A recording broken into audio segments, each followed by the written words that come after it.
What's going on, people? It's that dude named Dave, and I am back with another video. Before we get started here, I need you guys to do a few things for me.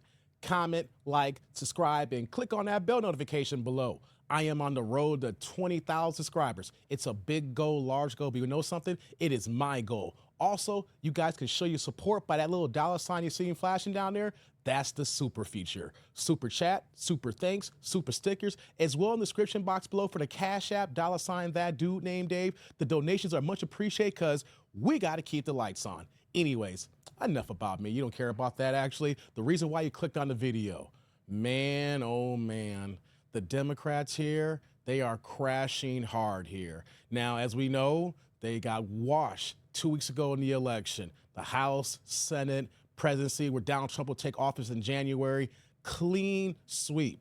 So the rhetoric that we're seeing from the left, like the outlets like CNN, even though they're supposed to be in the middle, but we know they're heavily left-leaning, and also MSNBC, and you see how they get down here. They're not looking at the situation as a glass half empty.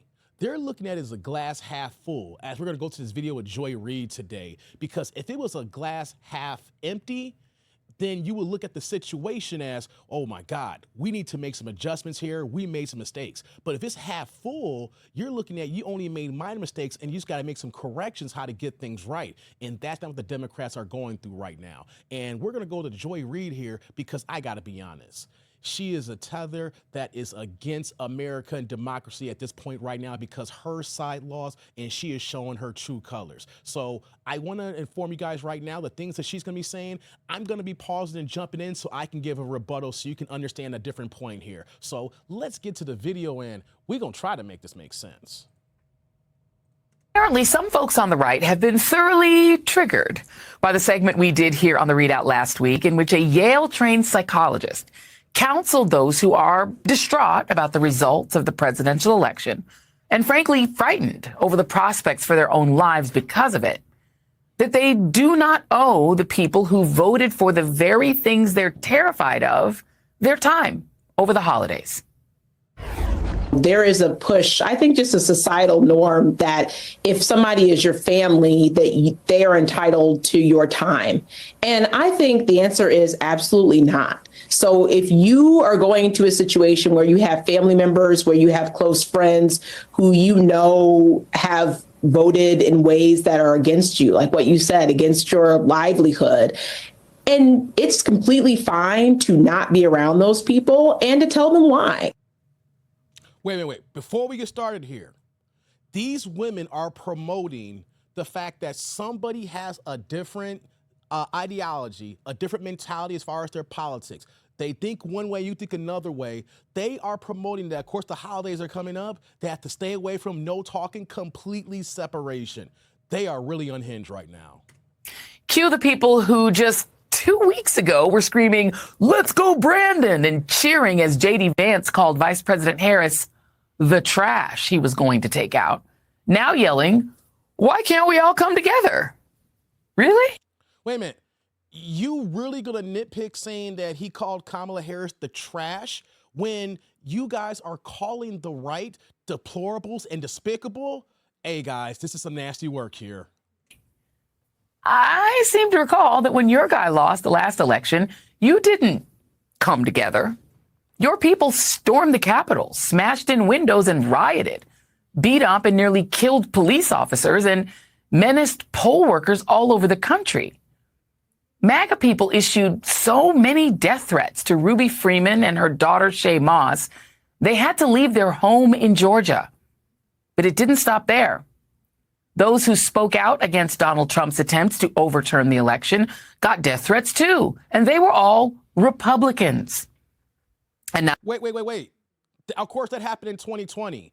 Now that Trump won in 2024, if you guys go to my channel here, and we've been talking about enough here, Democrats are putting threats on Republicans now. So you're stating something that, of course, happened 4 years ago, and now you guys are doing it, but you want to point back at the past saying, well, this happened here. I'm kind of confused here, Joy. Well, where are you trying to get at here? now that your guy won, suddenly y'all want to come together? Would that be before or after we get over your body, my choice? Look, clearly Brandon wants to come together. Here he is, look at Biden. keying with the guy he was just recently saying was destroying the soul of America. Wait. Are you mad at Biden now? Weren't you the one who voted for Biden and saying this is the key to democracy here? You see him buying, shaking hands, and being all cool with Trump here. We know Trump wasn't cool with Obama when you saw the same picture when Trump won in 2016 here. So let me get this straight here, Democrats, especially you, Joy Reid. Are you turning on Daddy Joe now? It sounds like it. Sounds like you're turning on the person that you want us to support here. Oh, the infighting, guys. It's a remarkable scene. When Biden beat Donald Trump in 2020, Trump refused to attend his swearing in. But Biden will surely be right there at Trump's. I guess the whole peaceful transition of power thing only works for Republicans when the power is being peacefully transferred to them. And it's not like Donald Trump has changed. His entire campaign was centered on anything but coming together, but rather around insults, threats, weird swaying, and Hitler quotes. So please, educate me. Wait a minute. You guys are doing the exact same thing right now. Guys, go to a D.L. Hughley show. I mean, when I say show, his radio show every day, and listen to his rhetoric. Matter of fact, if you can't listen to his rhetoric, just go to his IG page, right? Go to Ricky Smiley's radio show in the morning times and listen to his rhetoric. Go to Steve Harvey's radio show in the morning and listen to his rhetoric here, right? This is, we know we're doing it over here, but we just want to focus on what you're doing over here. The hypocrisy here right now. You can't make this up. What would you like us to come together around? You all are the ones claiming that this lady, the sitting vice president of the United States, would have been a DEI hire as president, despite having been a duly elected prosecutor, attorney general of the largest state in the union, a United States senator, and the VP. See how she did that there? Yes, we do consider a DEI hire because she did not go through the democratic process to become the nominee for the Democratic Party. Okay? Y'all knew that Joe Biden couldn't perform his duties, but y'all let him go up there looking like Sleepy Joe for real. And instead of her going through the campaign, going through the debates, competing against other Democratic Party members to see who the people would elect for their nominee here. That didn't happen. You plucked her. So that was, in a sense, a DEI hire. We don't care about what happened she did in California. What she did in California has no play in the current election. This is disingenuous, guys. While you claim this guy is more qualified than she is because he's a man and he played a successful real estate tycoon on a popular TV show? Seriously? Wait, I'm pausing again. I know you guys hate me. We got to do this here now. Let it cook here. It's ironic that she is actually making the point now that Donald Trump, who was president of the United States, he was in the office from January of 2017 to January 2021. He has more experience than Kamala Harris because she was number 2. She was never number 1. She has never been president. I didn't know that you could be more qualified than a person who's actually held a job before. In actuality, in this current election, there were only time that someone could have been more just as qualified as Donald Trump if someone in the past had only ran one time, who had one term and was running for president again. Let's just keep it a buck here. Al Gore is not more qualified than Donald Trump. Al Gore was vice president for 8 years, but he was never president at all. He never had the seat at one time for 4 years. So you are wrong here. She is not more qualified trying to say that he's a reality star. You're just trying to miss the fact that he was president for 4 years altogether. You see what we're getting at, people? We're seeing the tether babble here. We're seeing the democratic situation here. This is what we're going through. Are we meant to come together around his running mate, whose only job prior to 18 months as a senator was working for Peter Thiel, but apparently is not a DEI vice president for some reason that I cannot fathom? This is, once again, disingenuous because when it becomes the vice president, that person is hand selected by the person who is the nominee. The vice president is only voted because he's part of the ticket with the president. The same way Kamala Harris became vice president, the same way that Joe Biden was vice president, the same way we talk about Al Gore was vice president, the same way that we talk about Dick Cheney as vice president here. So you cannot use this same argument point here because now you're just grasping for straws, guys. Hey, my nieces in high school could do better than this, people. a guy who has not once taken back his insults against half the women in this country. We're coming together on sliming women as childless cat ladies now? Really? The 4-star general is a DEI hire to you, scared to get on a plane with a black pilot types. But this guy is qualified to be Secretary of Defense because he was a National Guard captain and co-hosts a popular weekend TV show on Fox. I wonder what makes him not DEI. I'll keep noodling on it. I'm sure it'll come to me. And Trump is hiring a bunch of these underqualified people for really important jobs in his next administration, demanding that we all affirm them as perfectly serious candidates so we can all, come together. It is a common feature of authoritarianism and fascism that the nation is called to come together under the autocrat and accept that his incompetent lackeys are our betters. The idea that any random white guy or right-thinking woman with zero background is inherently superior to any black person or woman, no matter how many degrees or qualifications they have, is a conceit of fascism and ethno-nationalism that, no, we cannot come together around.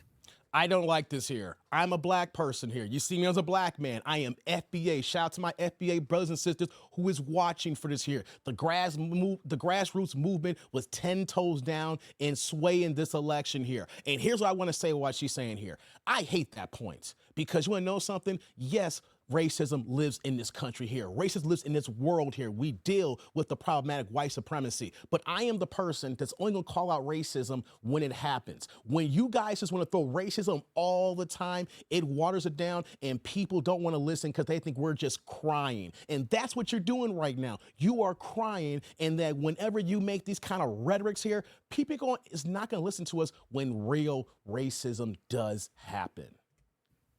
We cannot come together around mass deporting millions of immigrants and potentially separating families or throwing them into internment camps.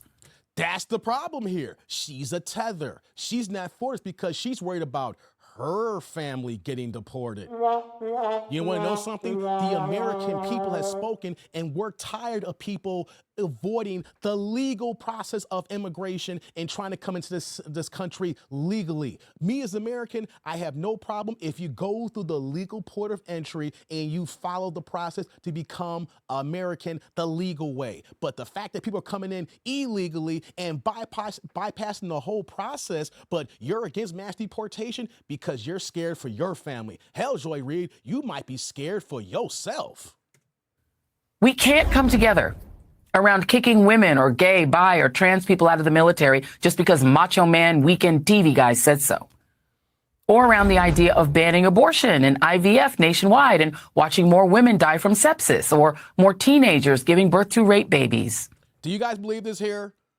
Deletion is it's going to be handled by Supreme Court. Here's more fear-mongering, thinking that it's going to be wiped away from the country here, even in states that are still run by blue, by Democratic mayors and governors here. Once again, more fear-mongering.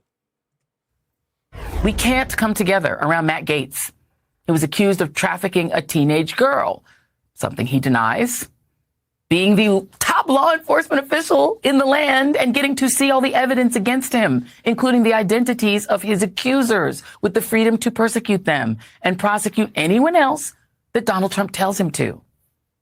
We cannot come together around banning accurate Black history or renaming military bases after Confederate generals. We cannot come together around ignoring the women who accused Trump of sexually harassing or abusing them.